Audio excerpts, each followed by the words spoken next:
What a blind sense of privilege. What a lack of compassion. Asao Inoue is a prominent professor of rhetoric.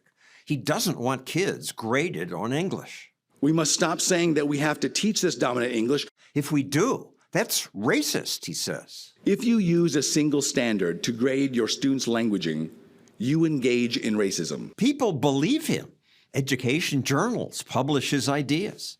Some schools have dropped grades. I'm skeptical, so I ask Inoue about it. He grew a beard after his speech. If you use a single standard to grade your students' languaging, you engage in racism. That standardized English tends to exclude many groups of people. Inoue claims I was unfair to him in this prior video because I said he opposed teaching standard English. But he did say this. We must stop saying that we have to teach this dominant English. What I'm saying is that students should have choices.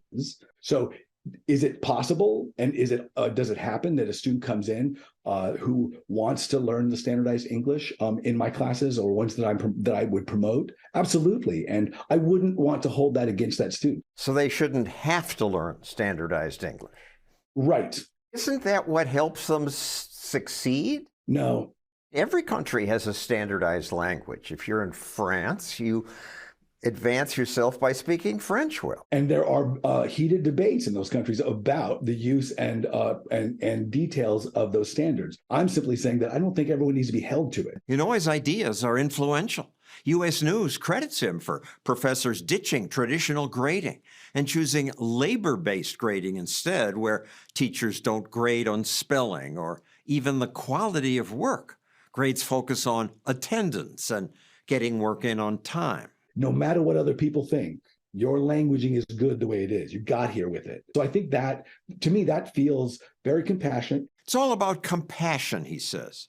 But his speech to professors had a different tone. White people like you, just like you, who came before you, have had most of the power, decided most of the things, built the steel cage of white language supremacy. I think you're toning it down for my audience here, because you in your conference speech were all about this is an oppressive country and white racism. Yeah, that is the largest annual conference of my field.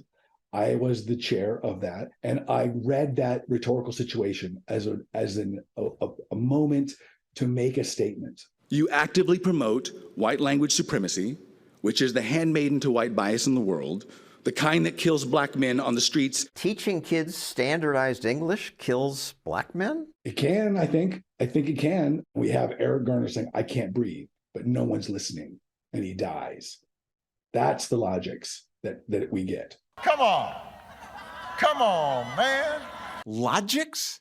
Eric Garner died because we reject black language?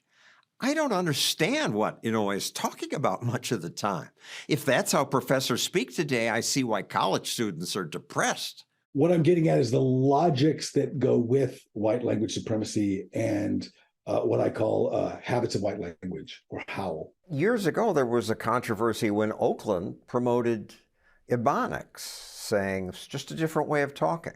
A nationwide debate was ignited when the Oakland, California School Board recognized Ebonics as a language. I need all of you right now on the count of three to say ask on three. 1, 2, 3. Ask. Ebonics advocates said teachers like this were wrong to tell kids don't say acts.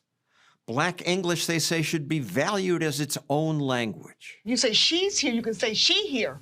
That's just bad English, isn't it? How can you say that's a language? No, that's different English. No, That's it's not bad English. That's not, but that's your opinion that it's bad. It didn't do enough.